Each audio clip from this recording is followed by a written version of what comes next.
Welcome to the real Ramblers movie talk for fanatics. The real Ramblers movie talk for fanatics. And now your hosts, Bill and Lee Howard. Hello, and welcome to the Real Ramblers. I am Bill, and this right here, the one and only, the master of disaster, the dean of mean, it's Lee. It's me. Hi, I'm Lee. Couldn't think of any more. Welcome to the Real Ramblers. Today we are going to be discussing one of our favorite filmmakers. Oh boy. Mutually, between the two of us, one of our favorite filmmakers, which is the incomparable Mike Flanagan. Woohoo! This whole episode is just going to be like, oh, this is so good. Oh, this is going to be just like a 30-minute love fest of us gushing over Flanagan. Pretty much. So Mike Flanagan, there's a few movies early on his resume that are, I think, kind of forgettable, but I think because he was just basically a director for hire at that point. He made a movie called Make Believe, Still Life, Ghosts of Hamilton Street, Absentia. What? Oh, okay. Yeah, I was like, I didn't even see those because I think I IMDb'd his work, and I didn't see those. Oh, I think that's Absentia or whatever. Absentia. Yeah. Oh, okay. Sorry, that's one I have not seen. Okay, I think I've seen it, but I think it was forgettable. Okay. But anyhow. Yeah. I actually didn't. Did you write things in order of? Because I didn't. I think I did. Like, was Oculus the first? Yeah. Okay. Yeah. So, when Oculus came out, I was just like, that sounds like an interesting, haunted mirror. Cool. I'm in. Haunted furniture. I dig. And then I watched it, and I was just like, what the fuck? I'm like, how is this movie by somebody I've never heard of with lesser known actor? Like, I mean, Karen Gillan was in it. Yeah. But I mean, don't think she was like, known. No. And what's his face from Empire Records was playing her dad. Oh, shit. And I can't remember his name, but he was good in it too. Yeah. And I was literally like, when the movie was over, I was like, that's the best horror movie I've seen in like 5 years. Yeah, and I didn't see it for my first time until I don't know, I want to say just like 6 years ago or something like that. I saw it way later. Yeah. And I was just like, holy fuck. Yeah. Like, it's so good. And it's such a small and contained story. So layered. Yeah, and it is. So I don't even know how to describe it. There's so much going on.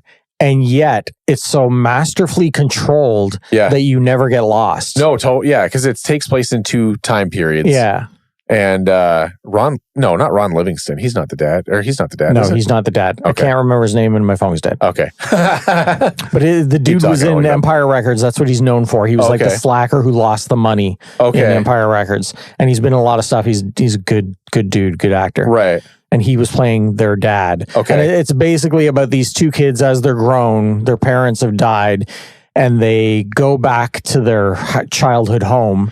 And the daughter, who's Karen Gillan, is convinced that this mirror that's been around since she was a kid that her dad bought for his office is haunted and is to blame for much of their childhood trauma and problems that happened with their parents. Yeah. Yeah.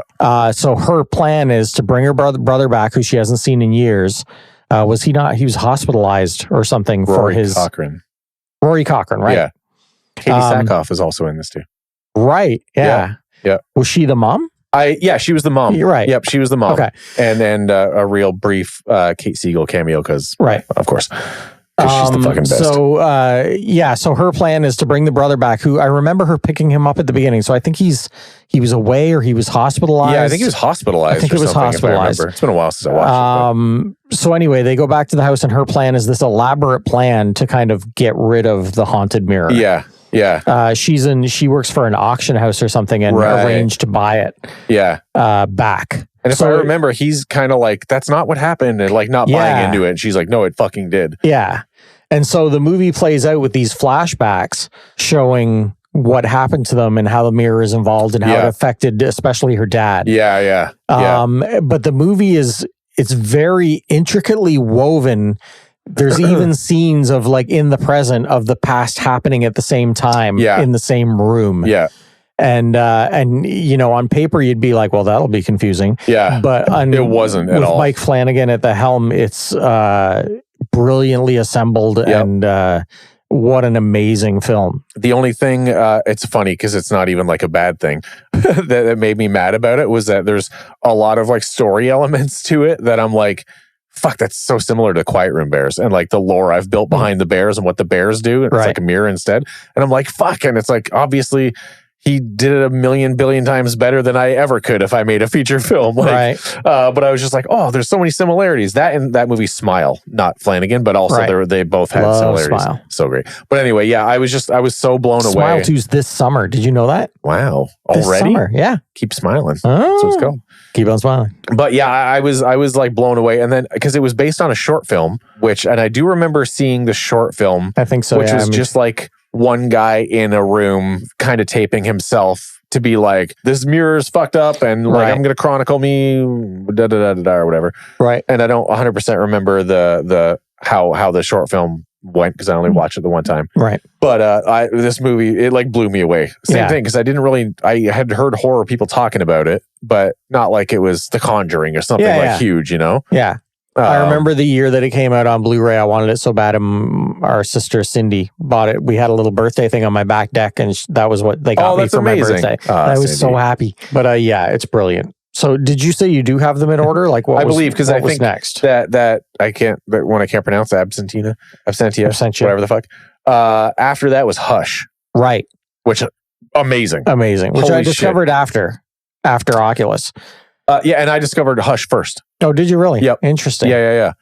Kate Siegel again, and she's a writer who is great in Married with Children. That's Katie Seagal. Oh, damn. And weird though that Al Bundy, the character, was in this movie. He was the killer. Open up, would you pay? And the fact that the horror movie opened with Love and Marriage, Haunted Mirror. Oh no, that's Oculus. Oops, I fucked up. Haunted Mirror is gonna get you. Oh my god, we're idiots. And like casting David Faustino was weird. Anyway, why do I remember his name? So yeah, they would never have got him. He's way too busy since Married with Children. She's a writer, and interestingly enough, the novel that she wrote in that is Midnight Mass. Isn't that something? Yeah. You knew that, of course, right? Or no, you don't remember that? No. Yeah, the novel it's been a while since I've seen the novel that her character wrote is Midnight Mass. That's great. And it's so awesome because her neighbor, who is also in Al Bundy, right? She was like the religious woman in Midnight Mass. She's always in Flanagan stuff too. I forget her name. She's incredible.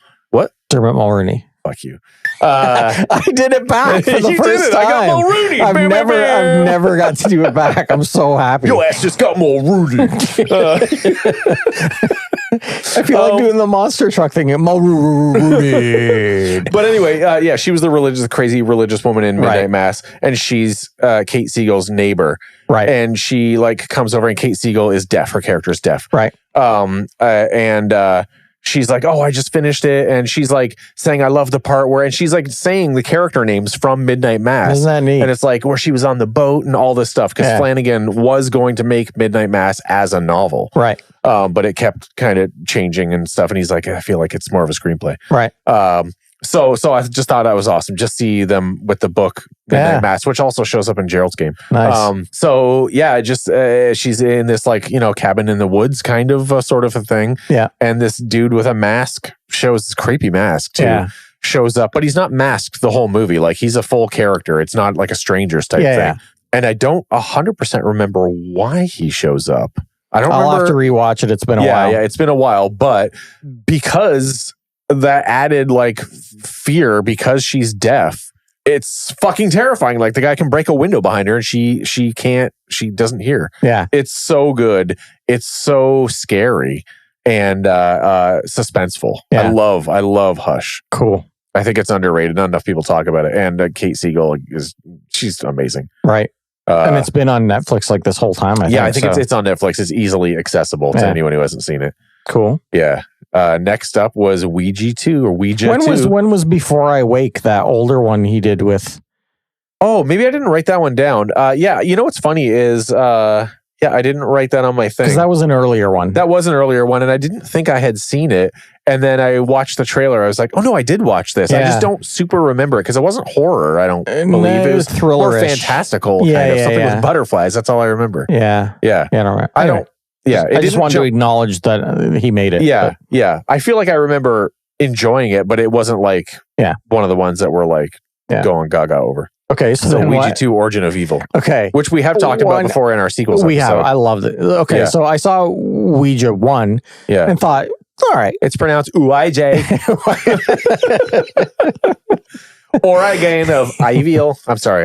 It's the meth we talked about before. Yeah. How long before Blumhouse does Origami, the movie? Ouija of Evil. So Ouija 1 came out and it was a decent little horror movie. It's not particularly great scary and it's not, but it's well done and the acting's good in it and the story's all right. And then I remember Ouija 2 coming out and this guy, Tony, I know, was like, let's go see that one. And I'm like, all right, the first one was all right. Whatever. And at the time, I didn't really know who Mike Flanagan was. Yeah, sure. So we go to see it. And one of the main reasons was for Lulu Wilson. From the Becky movies. Yep. And I started part 1, but I couldn't go. I didn't finish it. I had to whatever of the Beckys. Of Becky, yeah. Oh, they're and great. then it's like whatever. It was like same thing with like Paramount Plus. I don't have that anymore, so now it's like. But I think it's on another. It might be on Tubi. I'm or something. pretty sure it is on something else. So they're I'll both pick it up. great. It was great what I saw so far. They're over the top and so much fun. Yeah. But anyway, so then we go to the theater to see Ouija 2, Origin of Evil, and us two grown men in the 90-minute running time, I swear to God, 7 times almost jumped out of our seats. It is such an effective movie. Yeah. And it's funny because on paper, it seems run-of-the-mill. Sure, yeah. But in Flanagan's hands, it's like an exercise in terror. Yeah. It's really good. And Amazing it has jump scares. They're all jump scares, but they're quality jump scares. For sure. And the cast is great. Yeah. And the cool thing, and I think this is a true testament to how good of a filmmaker he is after I saw it, I went back and watched Ouija 1, and it was better for having 2 existing. Right. Because it's, because 2's a prequel. Yeah. Yeah. I think it's like Lulu Wilson. Owen Wilson? Right? Owen Wilson. Wow. I know. Ouija of Evil. This board's got spirits in it. It's crazy. Lulu. Yeah. Her character becomes, I think, like Lin Shaye.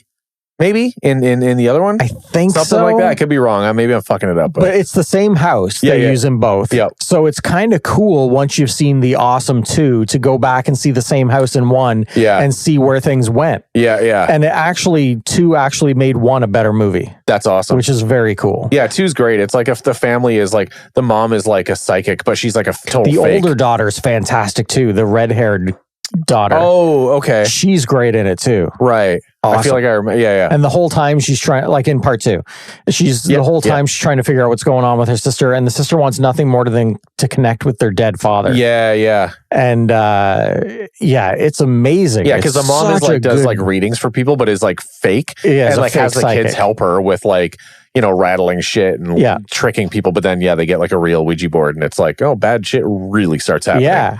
It's a brilliant movie. I love it so Underrated. much. I can't even tell you how much I love it. It's like just shocking. For me, it's the pinnacle of fun. If you want a really fun, like Ouija 2 is the perfect movie to invite like 5 people over to your house that haven't seen it. And pop it in, get some snacks and some Coke out and cocaine. Yeah. Big old plate of it. Yeah. Like Scarface it up. Yeah. And watch it. And it's super fun with people. Yeah. Like we had so much fun in the theater. Like everybody was flipping out. It was amazing. Great. Oh, I love theater experiences like that, especially with horror movies where everyone's like really getting into it. Yeah. So what was next? Gerald's Game. Already jumping into Gerald's Game. Gerald's Game was deemed a Stephen King novel that could not be filmed. I never read. Was it a novel or like a novella? It was a full novel, right? Okay. A big one too. Okay. And it's got a crazy, complicated story. Right. But again, in Flanagan's hands, he makes it the first time I watched it, I was still kind of like, wait, what? I've Like, only seen it the one time. There was a and it couple a while story ago, elements that I was like, wait a minute, I don't understand. And I had to like read up afterwards because I hadn't read the book. Got it.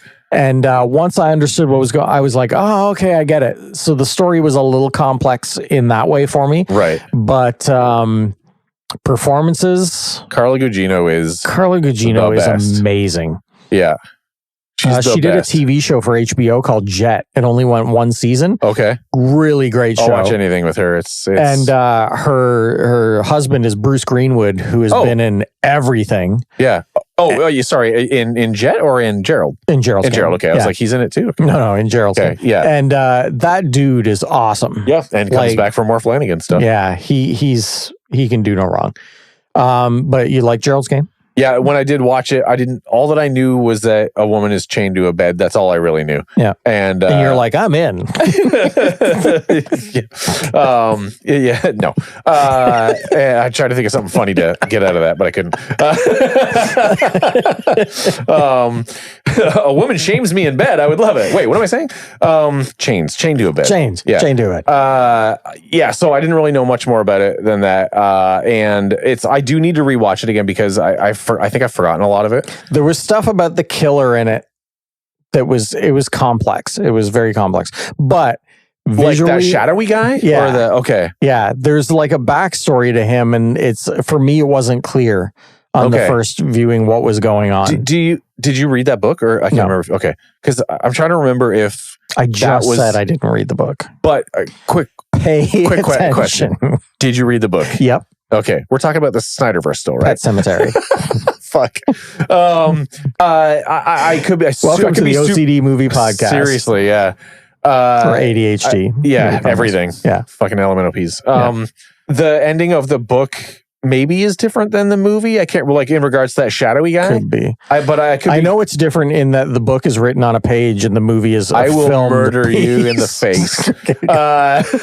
No, just in regards to that shadowy guy. Yeah, I've heard that. In the movie is a dude or whatever. Yeah. And maybe in the book he wasn't, but I don't know. I could be totally wrong on that. I don't know. Obviously, like that. But all the crazy shit with like her hallucinations and her trying to get out of the handcuffs, and that was all really well done. And the acting, like the wolves and stuff that were like coming into the house or whatever. Like, Jesus Christ. And her acting was off the charts. And I heard in interviews with her that she was like, it was really hard to film. I can't imagine, honestly. Because it's heavy stuff. There's a lot of stuff about abuse and assault. Very. Yeah, that's another one where refer to that website. Does the dog die? Because there's very triggery stuff in there if you don't like certain 13 dogs die in it. So I'm like, I must have forgotten. No, they don't. But there's wolves. I don't remember if they survived. Just the wolf dog. Obviously there's like that scene, which I love gore and like to a degree and stuff, but it was so like her slipping her hand out of the handcuff. It's called degloving, which is a hideous. That term alone is the worst thing I've ever heard. That term makes my stomach go like. It was. I had to like look away. Yeah, it was. I couldn't, and I can usually take quite a lot. So kudos to the makeup people, to Flanagan, and to and Carla. It wasn't just that; it was the context of it. Oh, like if you saw the degloving in Friday the 13th, you probably wouldn't have thought much of it. No, but yeah, given the story, it's like, yeah. All right, God. So that one was highly disturbing, but that was a Netflix. Netflix, but brilliant. Right? So the next thing he did for Netflix was The Haunting of Hill House. It's perfect. Yeah, it's perfect. I don't know what else to like. It's a perfect haunted house series. It's full of so much, not only brilliant and thorough and well-rounded character development. Yep. But of everybody too. Yeah, everybody. Everybody was amazing. But also some of the scariest shit. Oh my God! It was terrifying. Still, there's the like, I don't know, episode 6 or 8. Episode 8, maybe. The car scene? The jump scare. Yeah. There's literally the reaction videos from... that's what I was saying. Yeah, just if you gentle viewers, YouTube, Haunting of Hill House jump scare compilation. Yeah. I'm pretty sure there's actual videos of people shitting themselves. Seriously. It's like, people, like I saw ones where it's like, they cried after, because it got me too. Like, I felt like lightning shot like through my body. It scared me so bad. Yeah. But I mean, and it was like Exorcist 3 scissor scene. Like I stopped breathing. Yeah. It was crazy, but so well done. Yeah. There's that one episode that almost kind of looks like one take. Yep. and it's brilliant. And he said, he's like, going back, I don't know if I would have done that, because that episode almost broke me as a director, and like the choreography and stuff. Yeah. I can't even because it was imagine. still jumping back and forth in time too, between old cast and new cast, as like the kids and stuff, but in one take. Yeah, technically, I have no idea. The most brilliant thing. I couldn't stop watching. Like, it was, I didn't even blink. Yeah. The show is just top tier, incredible. Yep. It's perfect. It's a perfect horror show. Yep. And after that is a personal fave of you and me, Dr. Sleep. Yes. The underrated. I really hope this becomes... I swear I almost want to do a whole episode. The Shining is, again, one of those films that I consider in my DNA. Right. The Shining is like, I know every frame. I love it to death. Yep. And and the funny thing is, I had picked up the book because I heard it was a sequel, and I was like, can't wait. Yeah. And I read about 100 pages, and I was like, I don't think I like it. Yeah. It's very different. Yeah. Like, so I was like, I don't. And then the movie came out, and I'm like, well, it's Ewan, so I'm there. And then I'm like, oh, it's Flanagan. Well, I'm double there. Yeah. And then when I came out of it, I was just like, what? Like, he just made a modern classic. I know. And a sequel to one of the most well-known horror movies of all time, and somehow matched its brilliance. When we've talked about this 1,000 times, but I still maintain if they would have retitled it The Shining, like Dr. Sleep, I think it would have, because it didn't do very good in the theaters. And I just think that's only because people didn't know it was a sequel to The Shining. Yep. They were just like, what the fuck is Dr. Sleep? Was this a Patch Adams sequel or a remake? Like, I don't know what the fuck this is. It blew me away. So I don't want to pay money to go to a theater and watch a Dr. Sleep. That would be so boring. Here's my medical degree. Scalpel. It's fucking stupid. But yeah, it's a terrible joke. Beginning to end, frame to frame. It's incredible. It's a masterpiece. The characters are amazing and so fleshed out. Ewan McGregor is his arc is amazing. Brilliant. The director's cut, also seek that one out if you want to watch. Yeah, the director's cut is superior. It gives it much more. Abra, the girl, was phenomenal. Amazing kid actor. Rebecca Ferguson is one of my probably top 5 villains of all time. With Rose the Hat. Yeah, she's incredible. The internet has kind of fallen in love with her lately. Yeah. Because of like, as a human, because she's awesome. Yes, there are many reasons. Yeah. But as a human, she's like kind of just such like a cool weirdo. Yeah, too. yeah. Because like Dune 2 is happening right now. And then also she told a story of, like, she didn't name the actor, but that she was on the set of a big name person who like was very rude and very mean to her and stuff, who people have kind of tried to deduce, and they think it's Hugh Grant. Oh, really? Yeah. And so people are just like, what? Who is this? Like, internet sleuths, find this fucker. Like, we love Rebecca Ferguson. Yeah. And then I saw a fake tweet that made me laugh so much from Jacob Tremblay, that kid. Yeah. And he's like, I was the one who bullied Rebecca Ferguson. Flanagan did nothing. Flanagan's my bitch. Like, everyone stood by and did nothing. Okay. Well, since you brought that up, Jacob Tremblay, one of the greatest kid actors of all time. Ever, yeah. Like, the dude, anything he's in, he 100% nails. Yeah. And then in this, he only has like a brief scene. Yep. And Rebecca Ferguson's character has a group of nomad kind of psychic vampires called the True Knot.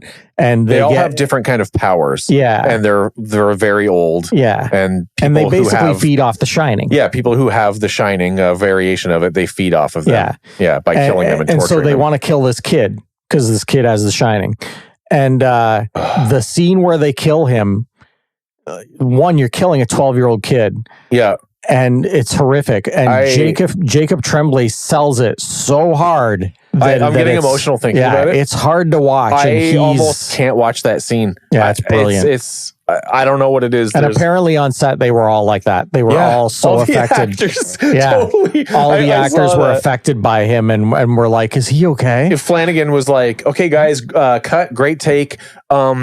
you're the bad guys. You have to act like you're enjoying this, because all the actors were just like, what the fuck? Yeah, they were like scared and concerned. Yeah, like, oh my God, I can't believe I'm doing this. And then I hear Jacob Tremblay just got up and was like, how was that? Is that all right? Yeah, let's go to craft And services. they're all like, and they're all, they all need therapy now because they just like almost, I can't. We won't dwell on this. There's so many scenes, the dream sequences, the dream-like sequences, the flying are like nothing I've ever seen. The grocery store face off. Fuck. Brilliant. Incredible. And then, of course, the stuff at the Overlook. Mike Flanagan's attention to detail. They recreated the set. They recreated the sets, many sets from The Shining, and they are down to the millimeter perfect. They are perfect. Yep. And the flashbacks with Wendy, that actress nailed that performance. It was like you're Alex watching Esso, I think is her name. She's always in Flanagan stuff too. Yeah. It's like you're watching Shelley Duvall again. It's and 100%. the dude that played Dick Halloran. Yeah. 1,000% exactly. 1,000%. And in the book, the Overlook is burnt down. Yeah. So Flanagan said, no, we need to bring back the Overlook and just have it abandoned. Yeah. And thank God he did. Then we'll burn it down. Because, then we'll burn it down. And thank God he did, because revisiting, as a fan of The Shining, getting to revisit the Overlook. It was like Goosebump City the whole time. Yeah, it was like, I felt emotional, like I was really visiting a childhood home. Seriously, it was cool. And real quick, I got to see that in theaters because at the time I was still doing cosplay stuff, and Warner Brothers reached out to me and said, you have to dress as a Stephen King character. Yeah. Anyone you want. Yeah. And I was like freaking out, like, what the fuck am I going to dress as? And you're like Chucky, obviously. I tried to find the Shining jacket, like the red jacket, and I couldn't. So I real quick threw together a Victor Pascow from Pet Sematary, which ended up turning out pretty good. It did turn out good. And I got to go to the premiere, and I met Mike Flanagan, and Sorry about the yawn. Your story's just pouring the shit out of me. You're just doing that because you were jealous. I was jealous. I met Mike Flanagan and Kate Siegel and the actress that played Abra, and they were all like, they could not have been fucking nicer. Yeah. Unbelievable. Yeah. So that was when I saw Dr. Sleep the first time. That's amazing. If you haven't seen it, go fucking watch it right now. It's another one of Lee's experiences that he didn't invite me on. I didn't have a +1. Anyway. Yeah. So the next thing was Haunting of Bly Manor. Right. Which I absolutely still love. Yeah. I really enjoy it. It wasn't as good as Hill House. No. It's more like a gothic love story. Yeah. It was less horror. Yeah. But still very atmospheric. Still performances, amazing character arcs, incredible. Everybody is so fucking good in it. It was awesome. It's like, are we going way over? No, it's 27 minutes. We're okay. Yeah, Raoul Coley, that dude is the best. Yeah, I want to see him in everything. Yeah, he's good. The entire cast is incredible. Awesome. After that, I really enjoyed it. Yeah, after that was Midnight Mass, right? Which is for me, I don't know if that's above Hill House or just below it. Yeah, I don't know. But it's like when it might be a little bit above for me. Yeah, maybe me too. Because I loved what it did by manipulating us as an audience, because it became something different. That blew me the fuck away. Yeah, when it started, that's what this show is about. Yeah, when we started watching it, I was just like, this is a cool show. This is cool. I'm really enjoying it. Oh, great characters. And then when the big kind of twist comes, you're like, what? Yeah. And then it became even more fun. Unbelievable. Yeah. And Henry Thomas, literally, I love that Flanagan reuses the same cast because they all are the best actors. Oh, a little shout out to Henry Thomas for his Jack Nicholson in Dr. Sleep, because oh my God. Great. So great. Oh God. The scene at the bar, amazing. Amazing. So Midnight Mass might be my top one. I'm not. Yeah, it was phenomenal. They did the Midnight Club after that, which I never finished. I really enjoyed it. Oh yeah, he didn't direct that though, right? He only produced it. Oh, and he directed the first episode. Okay, right. Okay, right. So it wasn't as much of a Flanagan thing. It kind of seemed like it was more guided by him than But I liked really what I saw, it. but we just never finished it. And I love that Heather Langenkamp was in it. Which is fucking great. She's I really enjoyed Midnight Club. I thought it was great. After that, we got the Fall of the House of Usher, which was incredible. Yeah, it was awesome. Holy shit. I love that he brought Luke Skywalker into the fold. Yeah. When he was great. Yeah. And Bruce Greenwood was huge also role in that, and he was amazing. Carla Gugino knocked it out of the goddamn park again in this, because she played lots of variations of herself. Yeah. I really, really, really liked it. It's also, I can't. It's hard for me to. I didn't rank anything because they're all in my top one spot. It's hard to rank. Flanagan stuff, and it was just it was sad. And it was just so good. Yeah. Yeah. If there was only some way we could get like 3 Mike Flanagan series per year. He's doing a deal with Prime, apparently. I heard that. So yeah, I don't know what is coming of that, but yeah, I don't know. It's kind of weird that we haven't heard anything about what he's doing next. Like, I haven't heard anything. Life of Chuck. There's a Stephen King thing.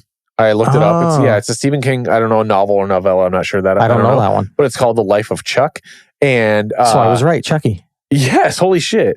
But Karen Gillan, Kate Siegel, Tom Hiddleston, Matthew Lillard. Tom Hiddleston? Oh. Yeah, Heather Langenkamp back. Huh. Fuck, I'm in. Like, I don't give a shit what it is. It's Flanagan. I'm there. Like, I'm there for anything he does. No question.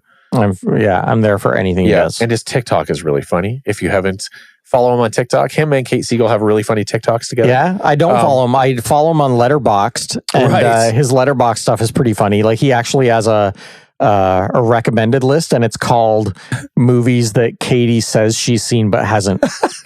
Amazing. That's so funny. It's great. I think they're both fucking great, and he's just, I don't know, he's my top guy. Yeah, me too. I'm a real Flanistan, as they call him. I stand a Flan. I stand Flan. I'm a man of Flan. Whoa. Hey man, that's pretty good. That was good. I support you. Okay, so I mean, if any of you people out there are fans of elevated horror, intelligent, thought through horror, and if you haven't checked out any of these Flanagan or some of them, like, I mean, go back to the beginning and just go through all these. They're friggin' great. Yeah, and I'm sure there's horror people out there who wrote off Ouija 2 and we're just like, I'm not because on the surface it looks like it's just another cranked out whatever, and it's not. Check it out. It's so good. Yeah, that's kind of like the hidden gem, because like all the other ones are pretty well known and stuff, right? So I'd say Ouija 2 is like the hidden gem in there. And Ouija 2, I think, is the most fun thing he's done. Totally, because it's a blast. Yeah, I love that he made it look aesthetically like a 70s movie too, like the crackling and the little cigarette burn things that pop up, the big titles and stuff. I'm a big fan of big titles. Me too, buddy. Me too. I love big titles. Love the big titles. Yeah. All right. Do you have any like little recommend time for the little review? Actually, I got a good one that I don't know if you've heard of. There's a BBC series called Luther with Idris. Idris Elba. Okay. Solid show, and Idris is always amazing. But this is an unusual thing in that they did a spin-off movie for Netflix. Did we talk about this on the podcast before? Did we talk about Luther and Andy Serkis? And I was like, I'll take Andy Serkis all day. Yeah. Maybe I just mentioned it in passing. Okay. But I didn't recommend it because we weren't doing recommends. True. Maybe we just. Anyway, I'm recommending it again because it's that good. But it's basically, you don't have to have seen the series. You only have to know that he's a rogue cop. That's all you have to know. What's this movie called? Luther Fallen Son. Okay. And it's on Netflix, and it's aside from the show, like I said, you don't have to have seen the Luther series. Right, okay. But it is a superior serial killer thriller. And Andy Serkis is the bad guy. Serial killer thriller. Serial killer thriller. Jay's giving me a thumbs up too. And it's just as a thriller, it's brilliant. Andy Serkis is a unbelievable villain. That's amazing. And he's one of these like super, like he's almost like a James Bond villain because he has all his plans. He's thought about 10 steps ahead of everybody. And then when they happen, you're like, no, like he's already there. He's already doing, like they think they're ahead of him. And he's already 10 steps beyond them. Wow, cool. And they keep falling into his plan. And it's just so fun to watch. Where is this available? Netflix. Netflix. It's a Netflix original movie. Oh, got it. Okay. And yeah, Luther Fallen Son. And it's unbelievably highly recommended. Oh, that's awesome. Yeah. My little thing that I just watched this the other day, it's not a new movie, it's older-ish, called Everly with Salma Hayek. Oh, yeah. And we watched that. Joe Lynch directed it, and I was psyched for it and didn't care for it. I thought it was fun. I just thought it because I kind of knew going into it maybe like what style. Right. Like I knew like Mayhem. I love Mayhem with Stephen Yeun. And I enjoyed that. So I kind of felt like it was going to be that. Like it didn't like blow my pants off. Yeah. Like it was just like a fun watching her shoot up bad guys with these crazy like cartoony villain bad guys. Yeah. So it's like I had fun with it. It was like I think I gave it like a 3 Yeah, a 5. it kind of felt like Punisher Warzone to me. Like it was it was a little too comic booky for my taste.